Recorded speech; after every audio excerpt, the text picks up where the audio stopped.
Literature is entertainment or it nothing. An interview with Thomas Ligotti by Nedal Ayadnayadi at nf.simpatico.ca, originally appeared at Fantastic Metropolis, October 31, 2004, http://www.fantasticmetropolis.com/i/Ligotti.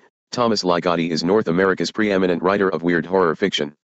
His work has appeared in dozens of magazines and anthologies. In 1997, his collection The Nightmare Factory won the Bram Stoker Award for Best Fiction Collection. The Red Tower, A Story in the Nightmare Factory, won the Bram Stoker Award for Best Long Fiction. His novella My Work Is Not Yet Done won the 2002 Bram Stoker Award for Best Long Fiction and the 2002 International Horror Guild Award, Long Form category. His most recent works are the screenplay Crampton, 2003, the chapbook Sideshow and Others, 2003, and the poetry collection Death Poems, 2004. An intensely private person, Mr. Ligotti usually lets his work speak for itself. This interview was conducted throughout July, August and early September 2004. I would like to thank Matt Carden for facilitating this interview, and would point to two excellent websites devoted to Mr. Ligotti's work, Thomas Ligotti Online and The Art of Grim Scribe. Do you read much nonfiction? If so, what sort of nonfiction appeals to you? I'm completely indifferent to what genre I read provided that I feel in sympathy with how a writer perceives being alive in the world. For instance, I just finished reading an essay called The Last Messiah by the Norwegian philosopher Peter Wessel Zapf. It was written in the 1930s and is the only work by Zapf to be translated into English. In Zapf's view, human beings in general and human consciousness in particular are a mistake of nature and that the human species should stop reproducing as soon as possible in order to put an end to the tragic horror of our lives as conscious beings who spend all our time deceiving ourselves that life is worth living. This is a very concise statement of the sort of attitude that I find in authors who have most attracted my interest, including Schopenhauer, Lovecraft, E.M. Siren, and certain Buddhist writers. In an interview with Thomas Wagner for the Art of the Grim Scribe website, you stated that, let's say it once and for all, Poe and Lovecraft, not to mention a Bruno Schultz or a Frank Kafka, were what the world at large would consider extremely disturbed individuals. And most people who are that disturbed are not able to create works of fiction. These and other names I could mention are people who are just on the cusp of total psychological derangement. Sometimes they cross over and fall into the province of outsider artists. That's where the future development of horror fiction lies, in the next person who is almost too emotionally and psychologically damaged to live in the world but not too damaged to produce fiction. Who, in your opinion, are some modern, say post-World War II, writers that fall into that category? I can't think of any post-World War II writers in the horror genre that fit that description. I wasn't thinking in terms of horror writing in particular. I meant fiction in general. I'm sure that a lot of writers not considered horror writers now, will be retroactively assigned to the category. I can't think of a case of an author being retroactively demoted to the genre of horror. Poe was solidly in the Gothic tradition that was more than 50 years old before he was born. Do you consider yourself a horror writer? I see your writing and the writing of some of your contemporaries, D.F. Lewis and Mark Samuels, come to mind, as forming part of a continuum of the weird, but not necessarily what most people think of as horror writing that has its roots in, on this side of the pond, in Poe and Lovecraft. It's interesting you should mention the above two authors, because I had considered mentioning them with respect to this question. However, I don't know enough about either of them to pronounce them as troubled in the sense that Poe and Lovecraft were. Lewis has a family, something that pretty much disqualifies him from the degree of alienation required to be included in the group of authors I mentioned, none of whom were breeders. As for whether or not I consider myself a horror writer, I would assert, for better or worse, that I'm one of the few living individuals who actually is a what is it about novels that turns you off? That novels need morals? Something like that. People will accept a short horror story that ends badly. They won't accept this in a horror novel, not after they've read so many hundreds of pages. Horror stories in the short form are like campfire tales or urban legends that are just a way of saying boo. They have nothing to do with the real world in the minds of most readers. Nevertheless, I think there's a great potential in horror fiction that isn't easily available to realistic fiction. This is the potential to portray our worst nightmares, both private and public, as we approach death through the decay of our bodies. And then to leave it at that: no happy endings, no apologias, no excuses, no redemption, no escape. Some horror writers have done this consistently, but not very many. I've been entertained the works of these writers. It's all show business after all, and beyond that I felt a momentary satisfaction that someone could be so audacious as to speak ill of the precious gift of life when we're all brainwashed from childhood never to utter a discouraging word. Of course, it's not really possible to avoid affirming life, even when you're writing a horror story defaming it. The act of writing is an affirmation, as is the act of suicide. Both are vital and idealistic gestures. Joseph Conrad said that he shunned the supernatural because it wasn't necessary to depict the horror of existence. I wish he hadn't. Because the supernatural is the metaphysical counterpart of insanity, the best possible vehicle for conveying the uncanny nightmare of a conscious mind marooned for a brief while in this haunted house of a world and being slowly driven mad by the ghastliness of it all. Not the man's inhumanity demands sort of thing, but a necessary derangement, a high order of weirdness and of desolation built into the system in which we all function. Its emblem is the empty and inexplicable Molly Goodnighty that some of us see in the faces of dolls, mannequins, puppets, and the like. The faces of so many effigies of our own shape, made by our own hands and minds, seem to be our way of telling ourselves that we know a secret that is too terrible to tell. The horror writer has the best chance of expressing something of that secret. It's really a lost opportunity, or perhaps a blessing, that so few take advantage of this potential that lies in horror fiction. Instead, they do the opposite. They discover all the secrets and how trivial they are. A stake through the heart. A silver bullet. An exorcism. We win. All is well. Nighty-night. Do you see your writing as necessarily subversive? Fiction can't be subversive. If the reader feels threatened, then he'll stop reading. The reader will only continue reading if he is being entertained. Subversion in any art form is impossible. Even non-fiction can't be subversive. It may be used to serve some person or group's preconceived purposes, usually to gain power, but its ideas will be recast and deliberately skewed. Freud, Marx, and all religious doctrines are obvious examples of this. I ask because the view has been put forward that horror writing is necessarily conservative. Best-selling horror fiction is indeed necessarily conservative because it must entertain a large number of readers. It's like network television. I'm your local cable access station. Have you read any SF at all? Philip K. Dick seems like someone whose work would appeal to you. From what I had read about Dick's fiction, I wanted to like it, and so I read The Three Stigmata of Palmer Eldritch, which seemed a good place to start. I think it would make a great movie, as a number of Dick's books and short stories have, but I couldn't stand Dick's pulpy prose style. There's no doubt that the man had a formidable imagination, but so do a lot of writers. As for science fiction in general, my only other experience with the genre was in a college course devoted to it. The first thing we read was a story called The Affair with the Green Monkey by Theodore Sturgeon, which turned out to be a sociological fable about an alien with a really large penis. The next thing we read was Ursula L. Le Guin's Left Hand of Darkness. That was also a sociological fable. I got to about page 20 of L. Le Guin's novel and decided that if I wanted to read sociology I would take a class in it. So I dropped the science fiction course. Has your move to Florida had any influence on your writing? Not at all. I seem to recall that in another interview you said that the idea of being anywhere south repulsed you. You really can't get much further south in the US than Florida? What changed your mind? Personal circumstances. I still loathe warm climates and the societies, not to mention the sickening flora and fauna, that breed in such places.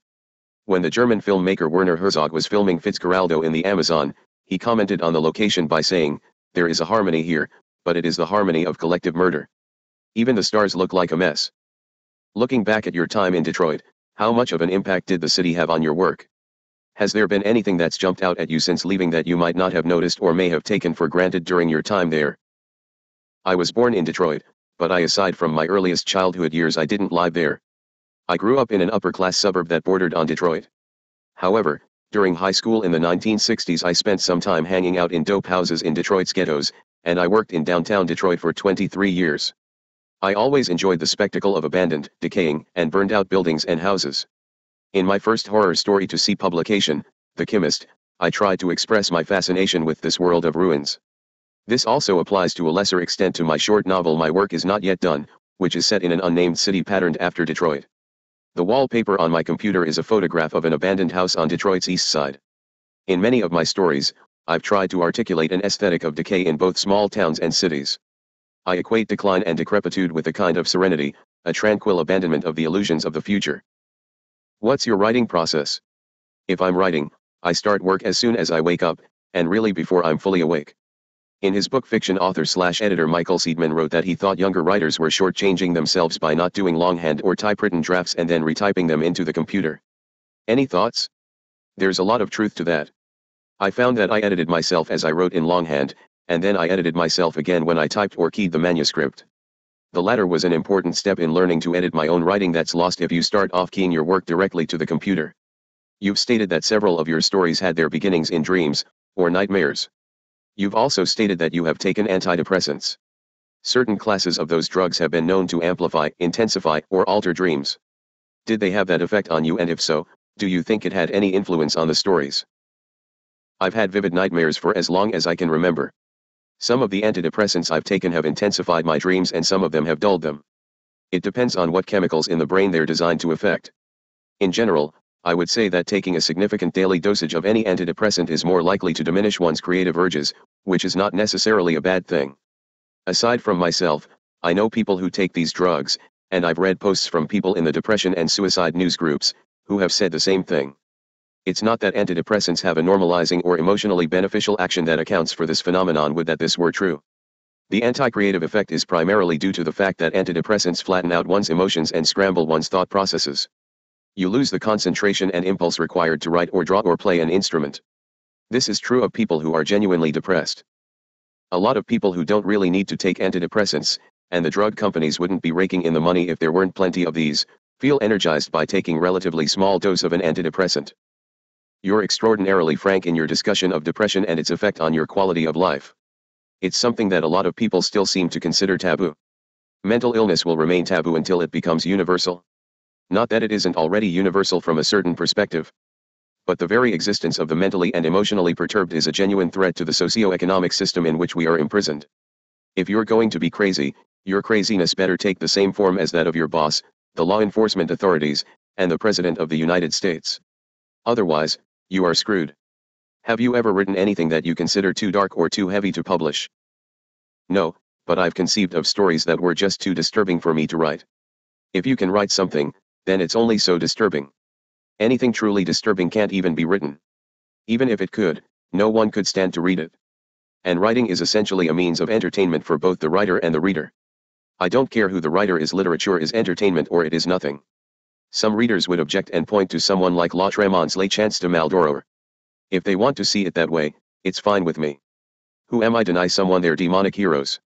No one has that much credibility in the history of humanity, nor ever will. You started using light drugs at a relatively young age. What was the attraction? That seems like such a strange question to me. Essentially you seem to be asking, why would someone want to feel better than they normally feel? I can understand why some people might have an aversion to drugs and alcohol due to unfortunate experiences in their childhood with drug-using or alcoholic relatives, or because they have a fear of losing control, or even because they're lucky enough not to feel the need to alter median emotional state. But none of these was the case with me. Nor do they seem to be the case with the human race in general. There seems to be an inborn drive in all human beings not to live in a steady emotional state, which would suggest that such a state is not tolerable to most people.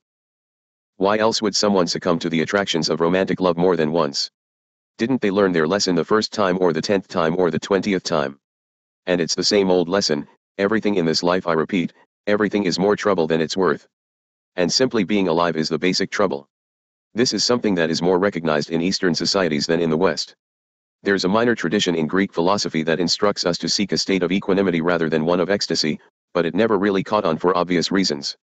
Buddhism advises its practitioners not to seek highs or lows but to follow a middle path to personal salvation from the painful cravings of the average sensual life, which is why it was pretty much reviled by the masses and mutated into forms more suited to human drives and desires. It seems evident that very few people can simply sit still. Children spin in circles until they collapse with dizziness. Through art, either as creators or consumers, people are transported into other realms of consciousness. This seems harmless enough until the art is taken away. Everyone takes it for granted that they can always fall back on art. But talk to a writer who can no longer write. Or witness the spectacle of a musician or a music lover who suffers from chronic pain or depression and is no longer capable of escaping into their beloved world of sound. Then there are infirm athletes who can no longer avail themselves of the adrenaline rush they once received on a regular basis. And all these methods are mere candy when it comes to getting high. As the saying goes, candy is dandy but liquor is quicker. Drugs, of course, are the quickest of all. The fact that they, too, are more trouble than they're worth as much due to legal and societal sanctions against them as it is to their primary effects. Had you not suffered the panic attacks, do you think you would have continued to use street drugs? That's almost a certainty. After the initial onset of my panic anxiety disorder, there was a period of several years in which I recovered sufficiently to be able to drink alcohol, and during my early college years I got blasted almost every night, and many days, while working 2 jobs and putting myself through school. Then I crashed into a 4-year depression and a roaring return of my anxiety panic disorder. This was possibly as much due to the stress of work and school as it was from alcohol. Since then I've lived the chemical life only in the form of prescription tranquilizers and antidepressants. These allow me to function as a tax-paying citizen but not much more. If so, do you think it would have altered your career path? I've never had a career path. After I stopped taking drugs and drinking, I turned to literature as my escape. I gained enough skills from this pursuit to land a job at a publishing company where I worked for 23 years, but I never sought an editorial career. It came along quite by chance. You mentioned earlier that a bad drug-related experience was a forecast of your anxiety panic disorder. Do you think your drug use precipitated the onset of your panic/anxiety disorder and depression? That's possible. Then again, there's a definite history in my family of these conditions. What's your take on artists, in the general sense, who play up mild cases of depression and use it as an excuse for acting out? It does seem that every writer who has ever been the least bit wacky in the head has written an essay, sometimes even a best-selling book, about their experience.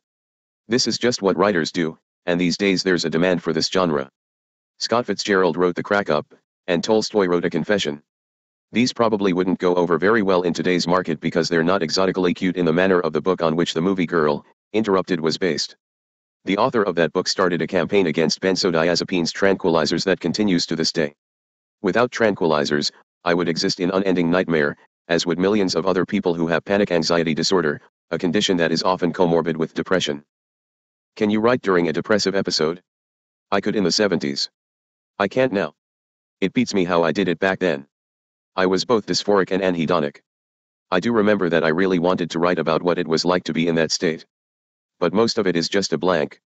The first story I wrote that I thought was good enough not to throw away, The Last Feast of Harlequin, was inspired by my depression of 1975 to 78.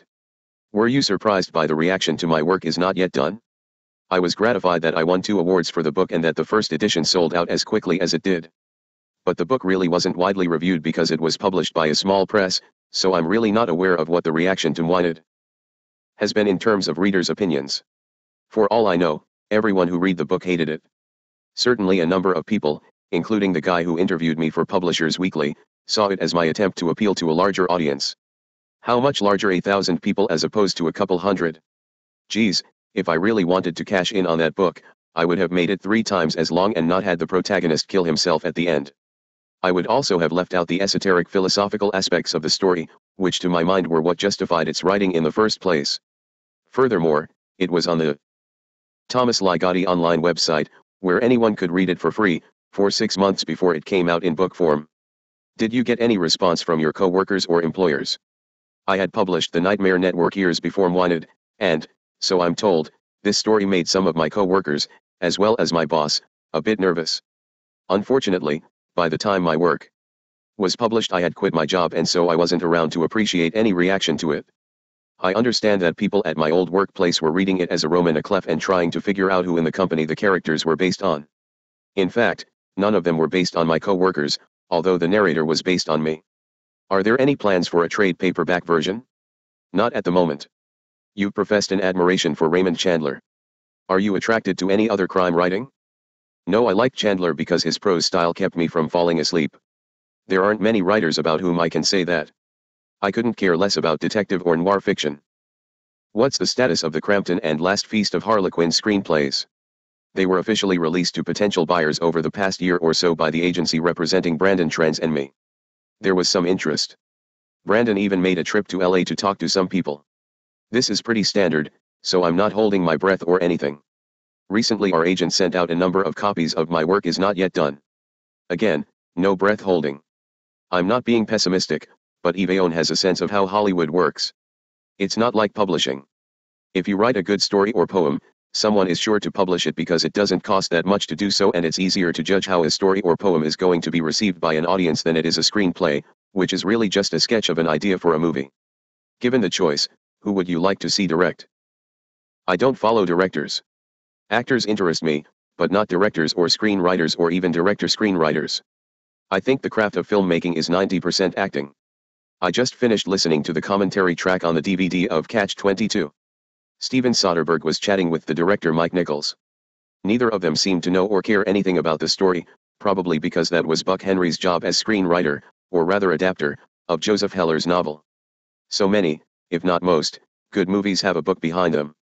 Anyway, Soderbergh just kept saying, "That's a really nice shot." And Nichols kept talking about the guy who photographed the movie. Nichols gave some credit to the actors but was not as concerned about them, by his own admission, as he was about cinematic technique in that particular film. Damn, that movie probably had more terrific actors in it than any other in film history. Do you have to get into a different headspace to write for the screen? There are obviously differences between film and fiction, and to some people these differences mean everything. But it seems to me that film is just another form of fiction, just as comic books are another form of fiction. The images in both film and comic books exist primarily to orient the reader or viewer to the setting and to let him know which character in the story is speaking at any given point. Without those basic elements of location and dialogue, movies aren't movies, which is to say that they're not fiction. Then they become pure images and function more or less as documents in the manner of photography. So I think that while movies may have aspects to them that distinguish them from fiction, preeminently acting and music, there aren't in any important ways in which they differ from fiction. Alfred Hitchcock thought that movies resembled short stories rather than novels. I think that this is a brilliant observation that has largely been ignored by critics and movie fans. The first thing a screenwriter needs to do when adapting a novel is to strip it down to its plot and major characters. In the case of popular novels, this is always a good thing because it saves the consumer of the story from having to suffer through all those boring patches that pad out a thriller, a horror novel, a spy novel, or whatever. In the case of more sophisticated novels, the movie has to settle for being a different creature entirely from the book, which it can't hope to render as well as genre novels. But movies can potentially deliver an excellent rendering of a short story, specifically that long short story known as a novella. I don't think it's a coincidence that screenplays and novellas are in the same range as far as word count is concerned, something around 20 to 30,000 words. An outstanding example of novella to screen is Apocalypse Now, which comes as close as any movie I've seen to rivaling its source material, Conrad's novella Heart of Darkness. Of course, without Heart of Darkness there would be no Apocalypse Now. And, when it comes down to it, Apocalypse Now suffers upon subsequent viewing because, like all films, its images grow overly familiar and lose their effect, whereas this doesn't occur with Conrad's Heart of Darkness, or any other classic literary work. None of this is to argue for the artistic superiority of literature over film, since both ultimately function as a means of passing time for their consumers and of making a living or a name for their creators. As Blaise Pascal wrote, all human troubles derive from our inability to sit still and alone in a room. But, of course, we live in a world where this is impossible except in rare instances. We're born into a society that encourages us to distract ourselves with such things as movies and books, then we have them forced upon us in schools and by other people, and we're never allowed to have a clue that there might be some other way to exist other than having our brains constantly stimulated and operating like popcorn machines even when afforded the leisure to function, or at least try to function, in a way that would bring us face to face with the inescapable troubles of existence. And perhaps enable us to deal with those troubles by more effective means than those offered by the entertainment industry. I see no necessary reason for humanity not to have followed this path, so I have to assume that we never had any idea where our best interests lay. Individually, as well as in superficially diverse yet tediously similar groups, humans are just not the whip-smart life form that we suppose ourselves to be. I don't think that Pascal meant that we should sit still and alone in a room every second of our lives. After all, someone had to build that room, and the person sitting in it needs to eat. But beyond attaining food and shelter, our species has pursued a range of activities, every one which always comes back to bite us in the ass. Let's just say it, human beings are the most retarded organisms on planet Earth. So put another movie in the DVD player and pass the popcorn. In another interview you mentioned that you like stills from the cabinet of Dr. Caligari better than the film itself and that you like Lovecraft's description of the King in Yellow better than the actual story. Is this something that happens a lot? Of course. Just think of all the trailers you've seen for upcoming movies that are so much better than the movies themselves. Have you ever had any trouble switching between your editorial work and your writing? Not until I started making a living as a freelance editor. Now there's no switching to speak of. After finishing the work I do to earn a living, I don't have much energy or motivation to do anything but sleep. I've never worked harder in my life. But at least I don't have to work in an office under insane rules of management. That's a big plus in this modern world. I don't think I could make it through an interview for an office job or a job of any kind without breaking out in mad laughter.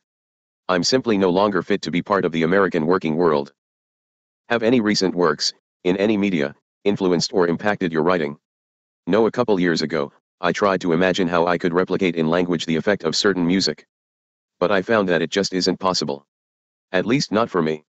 Who are some of your favorite artists? You mean visual artists? I have what I would call a tin eye for the visual arts. I appreciate the talents of certain artists like Alfred Cuban or horror illustrators like Harry Morris or Jason Van Hollander. But I can look at visual images for only about 30 seconds before I get bored.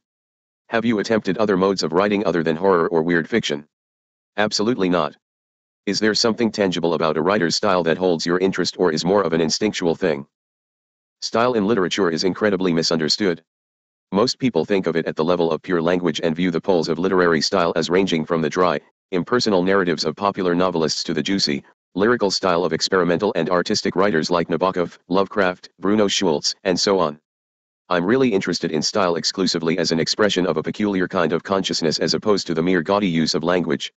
I mean, Ronald Furbank and James Branch Cabell wrote with tons of what people usually consider style, with verbal flourishes and curlicues all over the place, but I don't care about their works because I don't share their rather whimsical, even if sometimes cynical, view of the world. Style is the intersection between an author's choice of subject matter and what he does with that subject matter. This is what reflects a writer's consciousness and therefore his style. For example, compare two examples of novels of possession: The Exorcist and The Case of Charles Dexter Ward. In the world of Blatty's novel, certain characters are set up for doom and others for salvation. In the end, good wins the battle over evil. The two priests die good deaths while trying to save Regan's soul, so that's okay. The film director who is murdered by the demonically possessed Regan is not a terribly sympathetic character, so it really doesn't matter what happens to him. He serves the function of a killable character that won't upset the reader too much. This is the sort of style that readers prefer. After some scary things happen, they want to be reassured that ultimately everything is all right with human life. In Lovecraft's autobiographical novel, the whole universe is in the hands of forces that are indifferent to human life, just as it is in the real world. Good and evil have no objective reality, just as it is in the real world. And the idea of human beings as creatures with souls, whatever those are, is ludicrous. Everyone, especially the hapless protagonist of the book, exists in the shadow of a world that is pure nightmare through and through. Lovecraft doesn't want to take you on an emotional roller coaster ride, at the end of which he tells you to watch your step as your car slows down and you settle back onto steady ground. He wants to shoot your brain into the blackness of the void, whence it will never return. The interesting part is that both Blatty and Lovecraft are perfectly sincere about the worldview that underlies their individual styles. The difference is that Blatty really believes in the supernatural powers on which he based his novel, and so do most readers, not to mention most people in the Western world. This allows him to write in a way that will appeal to a wide audience. He doesn't need to strain the bounds of language to draw readers into his story. Everybody already lives there. In fact, his readers would be put off by any excellence in the use of language or breaking of the rules of mass-market fiction. On the other hand, Lovecraft can't avoid the demands of expressive language and the shattering of conventional thought because his is a rare vision which, of course, has nothing to do with the supernatural that is shared by very few people. And in order to give that vision power, he must use words in a powerful and inventive manner. And that is why The Exorcist bored me and The Case of Charles Dexter Ward didn't. It's a matter of the reader's style as much as it is the writer's. Has the internet had any impact on your writing? The online Merriam-Webster dictionary makes it easier to look up words that I want to spell correctly. Otherwise, no. Were you surprised when fan sites started popping up? Writers are egoists. The only thing that surprises them is when they don't command the attention of fans or win awards or have editors begging to publish their work. Do you read the academic work that's been done on your stories? It doesn't take long to read what's been written about my horror stories, and indeed I've read it. Do you ever get the urge to write something pseudonymously about your own work? No. Why would I? Curiosity. Contrariness. I think I see what you mean. It would be a chance to say things about my own stories that wouldn't occur to other people. By the way, I have you on the never tried other modes of writing thing. I would say that Masquerade of a Dead Sword is definitely a fantasy in the vein of Fritz Leiber or Michael Moorcock. That was the only story that I was commissioned to write. I had just started getting published and Jessica Samuelson asked me to write a story for her sequel anthology to Heroic Visions. Otherwise, I would never have written that story. Since then, I've been asked to write stories for theme anthologies, but I've always turned down the offer. I saw a line from one of your notebooks on the Art of Grim Scribe site where you wrote something like, I wonder what creatures such as Lovecraft's Brown Jenkin think and feel. I'd like to see a story written from the point of view of a deep one. The Shadow over Innsmouth approaches that toward the end and leaves it to the reader to feel it as a horrific or a happy ending. The Outsider also provides a monster's perspective. If a corpse can tell a story, I don't see why a deep one couldn't. Lovecraft never really gave them any motivation for wanting to mate with humans. I assumed that it was to give the deep ones the ability to walk on land and, ultimately, take over the world.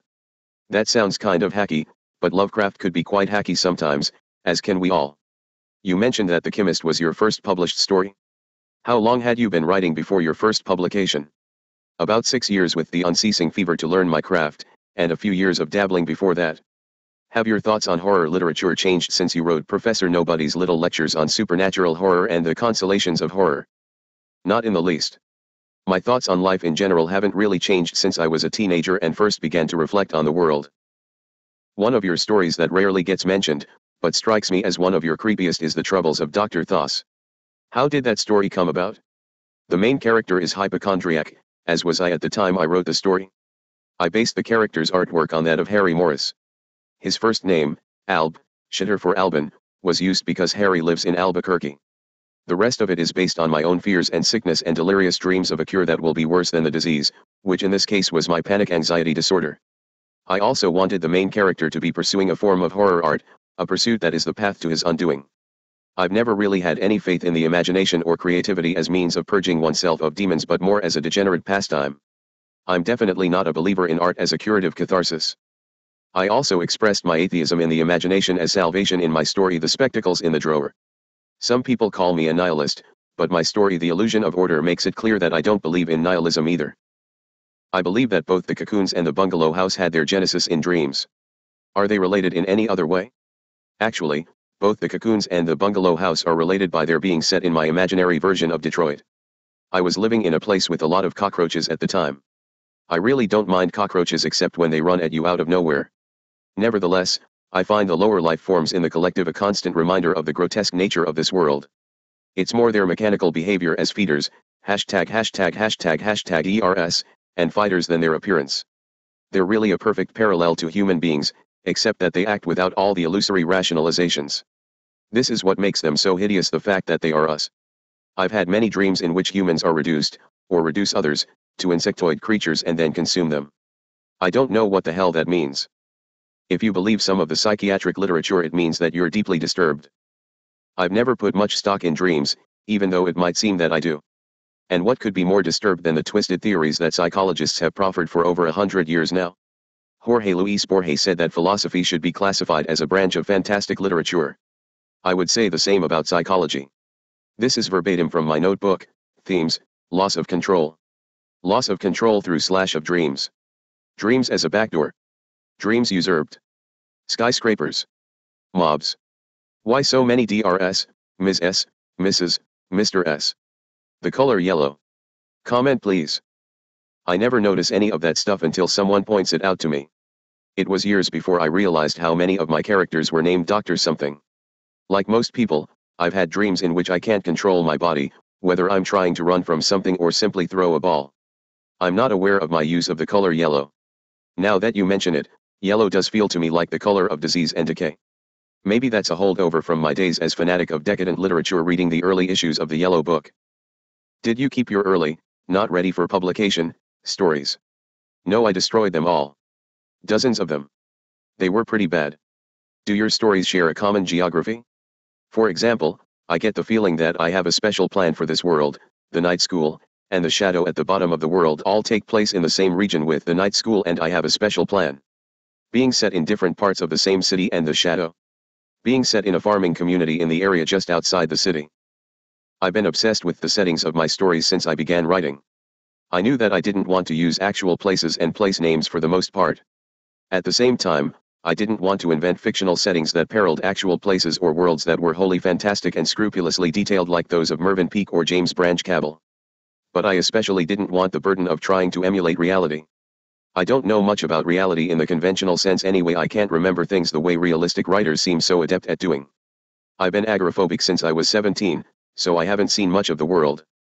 And I really deplore research as stage in writing fiction. What I wanted, ultimately, was to set my stories in places as I saw them in my imagination rather than describing them from personal observation. So, in the sense that my stories are set in my head rather than in any detailed world, either real or fantastic, I suppose they are all part of the same geography. Many of the characters or presences in your stories have striking names: Dr. Locrian, Miss Platter, Dalady, etc. Where do you look for inspiration when naming your characters? I'm going to take a wild guess that Locrian comes from the Locrian mode. You got it? The darkest mode. I took 2 years of music theory in college, which demonstrates that these names can come from anywhere. Pleyel is borrowed from the surname of the 1890s poet Victor Pleyel. Daladi is a typical Nabokovian name. A lot of the names I use signify the nothingness of the character who bears the name and have the word no buried in them. That's stolen from Beckett. Dr. Thos was used in 2 stories and is taken from the abbreviation of my own name. You've done some translations.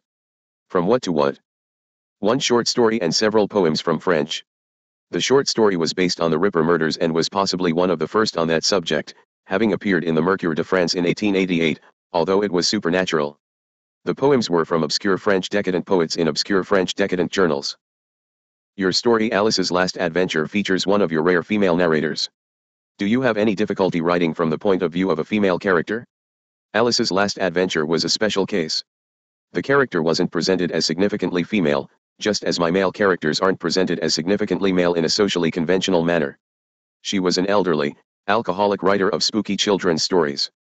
I thought this was the best way to approach a story inspired by Carroll's Alice books. It never occurred to me before or since to write a horror story from the viewpoint of a female character. Anyway, I don't think there are too many writers who would have a problem doing a story from the perspective of someone outside their personal experience, especially if it's just a genre story. Incidentally, do you notice much of a gender split in your readership? It's pretty much all maladjusted guys with advanced university degrees, although there are some outstanding female exceptions with advanced degrees and literary talents. They're not what people think of as nerds living in their parents' basements. The ones with whom I've been in contact over the years live far more normal lives than I do. In any case, I'd like to put in a good word for nerds living in their parents' basement theory, an undeservedly maligned subculture that I'm proud to count among my readers if they're out there. Finally, I'm going to give you a list of authors who you have stated were influential on your writing or whose work you admire. I wonder if, for each, you'd talk about one work that you either consider their best, or if not their best, the most influential on your own work. H.P. Lovecraft. So many writers have alluded to the insignificance of the human race in a dizzyingly inscrutable universe ruled by forces incomprehensible to our species. They make these allusions, whether they're to the fates or the gods or whatever, and then move on to tell their story on the level of a soap opera. For example, Macbeth has a moment of revelation that life is a tale told by an idiot. This realization, however, in no way prevents him from moving on with the plot of the play, which is simply the story of an up-and-coming gangster who kills his boss and takes over the business, only to be brought to justice in the end. But for Lovecraft, unlike Shakespeare, the revelation of life as an idiot's tale is the alpha and omega of his work. He doesn't just pay passing lip service to what is the most profound and obvious fact of life, he makes it the core of his work. At the heart of it all is a blind idiot god, whether it's designated as Azathoth or the color out of space or the groaning blackness looming beyond the Rue d'Azil in the music of Eric Zahn. To me, it was in Eric Zahn that Lovecraft came up with the perfect model of horror story. The subjective world of the nervously afflicted narrator becomes blurred with the objective world of the musician Zahn, who seems to be battling to keep at bay unfathomable forces that would destroy the tenus order of an already crooked, creaking world as represented by the decayed and architecturally unsound Rue d'Azil. It is suggestive horror at its best. To some extent Eric Zahn resembles Algernon Blackwood's The Willows, where the menacing forces are as nameless and overwhelming as they are in Lovecraft's story. However, Blackwood can't help but have one of the characters in The Willows offer possible explanations for the supernatural incidents in the story, referring, I believe, to the fourth dimension or some other realm of reality in which everything would make sense if one could only attain that perspective. Laughably, this character, the Swede, is described as an unimaginative individual. Lovecraft offers no such comfort in Eric Zahn but only a world of weird notes, which only work in a literary form. No film could duplicate these harmonic or melodic impossibilities, and a battle that will always be lost against the nightmare that is our lives if we should be so unlucky as to confront it in the tilted, twisting streets that form both our minds and the world in which they are tossed about until they break. Edgar Allan Poe, in his Marginalia, Poe offered a simple guideline for any writer who wanted to be renowned, revered, and revolutionary: write a book called My Heart Laid Bare and be true to the title. At the same time, he acknowledged the impossibility of writing such a book because the attempt to do so would destroy the writer. Nevertheless, I believe that underlying Poe's most important works is the mania and the mission to write this book. And no one before or since has come as close as he did to accomplishing this self-destructive feat. The mere attempt in this direction did gain Poe the reputation and worldwide influence that he so desperately sought, even if he didn't see it in his lifetime. The problem, of course, is that not only did writing My Heart Laid Bare present a threat to the balance and being of the author, it did the same to readers if they would only read the works as Poe meant them to be read. but almost no one has. With a few exceptions, Poe's works have been viewed from a distance that keeps readers safe from their incendiary power. His morbidity has been dismissed as vulgar or domesticated as ironic. Respectable writers that students and critics unapologetically relish, Henry James, for example, keep their subject matter at arm's length, writing as if through a microscope about the soap opera that spins about them like a merry-go-round. Poe, on the other hand, was his own subject not merely in an autobiographical sense but in a profoundly emotional and psychological sense. I don't think that it's overstating the matter to say that Poe was a true literary, and perhaps even evolutionary, mutant. He also encouraged similar mutant qualities in the French decadents and symbolists before that generation died out and left us with the tedium of modernism. For a time, Lovecraft raised Poe's black and tattered flag, but even Lovecraft's contemporaries never quite caught on to what he was about, let alone the horror writers of subsequent generations. At this point, let me pause a moment and acknowledge the obvious, namely, that my celebration of Poe and Lovecraft, and my derogation of writers who are unlike them, is a pure outpouring of personal temperament and nothing more. I strongly identify with the viewpoint of these two men, which is no excuse for pontificating on their singularity or their genius. The same could be done and is done all the time for writers who are quite the opposite of those whose camp I see myself, for better or worse, as inhabiting. Poe and Lovecraft were among the most alienated authors of all time. They were sick and isolated and well outside the mainstream of any society. And they were both well aware of this fact.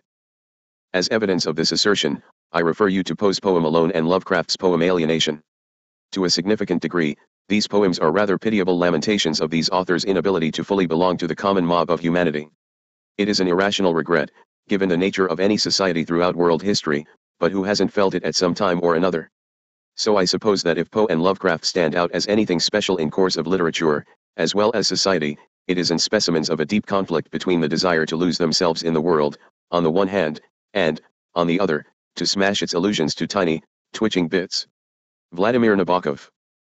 The unique thing about Nabokov is that he practiced the writing of fiction as a form of sorcery. His novels and stories draw you in with their language and their humor, not to mention his troupe of demented narrators who seem to be descendants of Poe's band of madmen. But behind the language and the humor there is another dimension, a world of a terrible desperation where Nabokov works like a wizard to make the impossible happen right before the reader's eyes, specifically, to defeat the limitations of time and space, to recover the losses brought about by the ravaging vicissitudes of one's life and by the course of history itself, and, ultimately, to defeat death. This is the underworld of Nabokov's works, and it's most obvious and moving in his masterpiece, Lolita, wherein the principal characters, who are declared as dead in the preface to the book, are all brought back to life in quite spectral ways by the writing of the book itself. Of course, the magic doesn't really work, except from a strictly aesthetic perspective, but perhaps that's the deepest meaning of Nabokov's fiction. In commenting about the taboo subject matter of Lolita, which has since become even more taboo, he mentioned two others that at the time were off limits to American writers, that of a successful black-white marriage and that of an atheist who lives a good and purposeful life and dies in his sleep at an advanced age. Nabokov was himself enough of an atheist not to believe in magic of any sort. Lovecraft argued that only a non-believer in the occult could successfully create the thrill of the fantastic and the supernatural, the feeling that all common sense and the apparent order of the world have been overturned because such a thing was so alien to their view of the world as wholly materialistic. This was a self-serving remark, since Lovecraft himself didn't believe in any form of the supernatural. In his book The Idea of the Holy, Rudolf Otto contends that horror stories provide a kind of low-level spiritual experience, a pale and primitive hint of a full-fledged encounter with the divine as a terrifying and otherworldly force. But Otto was a professional theologian and a Christian, so his ideas, interesting though they are as self-serving as Lovecraft's. Nabokov's statement that portraying an atheist as a decent person is a taboo subject in literature betrays his stance as someone who felt atheism to be an unjustly persecuted intellectual posture. On the other side, believers have made frequent declarations to the effect that they are being shoved aside by what they perceive as the dominant forces of secular humanism. There's a Canadian scientist who has modified a football helmet so that the brain of its wearer is affected by adjustable magnetic fields that induce a variety of strange sensations, including supernatural experiences. Atheists have used this as evidence to support their position that anyone's sense of the supernatural is purely subjective, while believers have written books claiming that the magnetic field-emitting football helmet proves the existence of a God who has hardwired itself into our brain. A whole field of study called neurotheology has developed around this and other laboratory experiments. It really seems that whichever side of the question you come down upon, you're doomed to be discredited by the other. The value of this dispute for writers of supernatural horror is that it ensures the large part of humanity will remain in the state in which it's always existed, permanent fear. Because no one can ever be certain of his own ontological status in this world, let alone that of gods, demons, prophetic nightmares, alien invaders, and just plain old weird stuff. Forget about whether or not all the bogeymen we've invented or divined are real. The big question is this: are we real? This is presently being determined by neuroscientists, who will no doubt contest the answer until the day that human beings cease to walk the earth like so many ghosts in the making. Thomas Bernhard. Bernhard's fiction is captivating for two reasons. First, he uses repetition. Along with metaphor, repetition is the true mark of the literary. It's also inherently funny. Repetition has this effect in some of the major works of Gertrude Stein, and it's the same with Bernhard. Second, repetition in Bernhard, unlike in Stein or any other author I can recall, heightens the expression of his intense rage and the creation of his persona as sort of a literary madman. From book to book, Bernhard harps on a particular set of hatreds, including the malign stupidity of doctors, the malign stupidity of the Catholic Church, the malign stupidity of the Austrian government, the malign stupidity of the Austrian people as stand-ins for people everywhere, and the malign stupidity of life itself. Even in his autobiography, especially in his autobiography, he swings his verbal blade at these targets. The wonderful thing is that he never makes the mistake of trying to argue a case against anyone or anything. He and his narrators just spitbile, for example, at Heidegger for being a complacent moron or the relatives of his narrators for being complacent morons, and then moves on to another target. You're either with him on a specific point or you're not. He knows that arguments are useless and pathetic. If you're not fortunate enough to be above having opinions, and almost no one has this luxury, then the only course available to you, the only source of satisfaction, is to attack inspires hate in you. You could also celebrate what inspires admiration or even love, but this doesn't happen very much in Bernhard. In this sense, he very much resembles E.M. Siren, whose philosophical essays are an assault on the highest level of the pure crumminess of all creation, a position that has led some commentators to classify him as a latter-day Gnostic minus any god. Like Bernhard, Siren is a consummate stylist, which is a vital quality for any writer whose essential attitude is that of negation. Readers would put up with the sloppiest, most puerile, and intellectually commonplace writer if only he brings them comforting lies. If you have nothing but bad news to offer, then you had better write in a sterling and entertaining manner. Both Lovecraft and Poe have been criticized for writing badly, which in their case means writing in an overly melodramatic style. It's true that their prose is high-strung to hysterical. It's also true that if they had not written in this way, nobody would be reading them today. The quality of their writing is precisely the reason that their works have endured. The darkest vision of life requires the most dazzling pyrotechnics of language. Of course, neither Lovecraft nor Poe is in the same literary class as Shakespeare, but Shakespeare's plays are more tricked-up soap operas than a vision of anything. This qualifies in the eyes of some as that wise man of no opinions mentioned above, or at least in a league with Stephen Daedalus's artist god who stands above creation paring his fingernails. How lofty and yet how human. It must be nice. Bruno Schulz, as opposed to Bernhard's repetition, Schulz exemplifies the other major road to stylistic distinction, that of metaphor. Like Nabokov, he uses metaphor in a way that is magical, even when the stories he's telling are as banal as a greasy rivulet of drainage flowing beneath the rotten boards of a backyard fence. That metaphor, or one very much like it, was the first thing I read of Schulz's when I happened upon his book Street of Crocodiles and opened it somewhere in the middle pages. This was one of those rare occasions when I knew I had struck gold. I didn't need to read another sentence, I just bought the book. Along with Poe and Lovecraft, Schulz is another of the great sick men of literature, if that's the sort of thing that attracts you. There's a word used to describe Schulz's writing that turns up occasionally in Lovecraft's writing. That word is febrile. This quality seems to me essential for all literature of nightmare, especially horror fiction. William S. Burroughs. Definitely febrile.